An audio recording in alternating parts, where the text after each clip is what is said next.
La deuxième plaie dont nous avons parlé, c'est la flagellation, n'est-ce pas? Et on a dit que la flagellation était le symbole des coups dans le dos, n'est-ce pas? Et on a parlé de la flagellation comme la déloyauté. Toute église a des gens qui... C'est normal, et c'est une ruse du diable. Satan sait qu'un royaume divisé comme lui-même ne peut subsister. Donc Satan va toujours s'arranger pour que dans une église, il y ait des personnes qui sont à gauche et d'autres sont à droite. Et c'est subtil. C'est subtil. Et vous allez voir des personnes qui ne sont pas pleinement engagées. Ça veut dire qu'ils refusent de s'engager pleinement. Vous savez, il y a 3 niveaux d'engagement. Il y a l'engagement que j'appelle, comment il appelle ça, le type du cerf. C'est-à-dire les personnes qui ne sont pas stables. Aujourd'hui, tu les vois dimanche. L'autre dimanche, ils sont ailleurs. C'est des personnes qui sautent. Et ils ne peuvent pas, quand tu leur dis dimanche prochain, tu es là, il dit, Inch'Allah, je serai là. Non, c'est-à-dire qu'on m'a invité dans telle communauté, mais quand je finis, je viens. Non. C'est un engagement, c'est instable, tu sautes. Et ces personnes comme ça ne sont pas des personnes que tu peux appeler membres d'une église. En une année, ils ont fait 90 églises. Mais il est temps que tu t'asseyes. La Bible dit, il est comme un arbre planté près d'un courant d'eau. Yeah. Et qui porte son fruit. Si tu veux porter ton fruit, il faut t'asseoir quelque part. Le deuxième type d'engagement, c'est le type d'engagement, comment on appelait ça?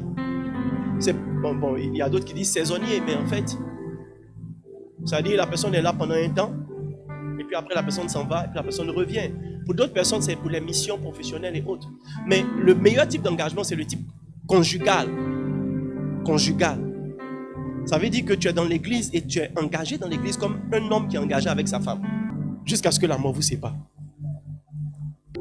Les églises fortes ont des personnes qui sont là depuis longtemps. Ouais. Et ils savent que c'est Dieu qui les a connectés. Vous savez, c'est difficile de lutter pour rester avec quelqu'un que tu n'es pas convaincu que Dieu t'a donné. Quand toi-même tu t'as fait des micmacs et tu es venu te mettre là, c'est facile que tu fasses des micmacs et puis tu sautes. Mais quand Dieu t'a parlé, tu es attaché. Et c'est une bénédiction parce que la même eau que tu as bu et qui a fait de toi ce que tu es devenu, tes enfants vont devenir, mais les enfants observent votre infidélité. Beaucoup de personnes quittent l'église le dimanche et arrivent à la maison devient un centre de réunion pour parler de ce qui ne va pas dans l'église. Comment tu veux que ton mari t'accompagne? Comment tu veux que ta femme t'accompagne? Comment tu veux que tes enfants deviennent chrétiens? On n'a même pas pour ambition d'être sous le même manteau avec nos enfants et les enfants de nos enfants. Yeah. C'est important ce que je suis en train de vous dire. Et c'est toujours comme une flagellation lorsque les personnes n'atteignent pas un certain niveau d'engagement. Et c'est parce que l'engagement n'est pas ferme qu'il arrive qu'il y ait des situations qui vous font partir. La Bible dit que l'offense sera toujours là. Patrick, il y aura toujours des situations qui vont tu ne vas pas comprendre. Tu peux être assis devant comme ça, on dit, il y a quelqu'un qui est plus élevé que toi qui est arrivé. Assieds-toi derrière. Ça là, quel que soit ton niveau d'humilité, il y a un petit ting dans ton cœur.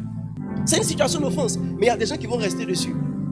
Et on était 4 sur la rangée. C'est mon nom, ils ont dit. Peut-être que c'est ton nom qui se tient tout. C'est même pas une situation personnelle. Et vous savez, il y a un certain niveau de sacrifice que tu ne demandes pas à des personnes que tu n'estimes pas.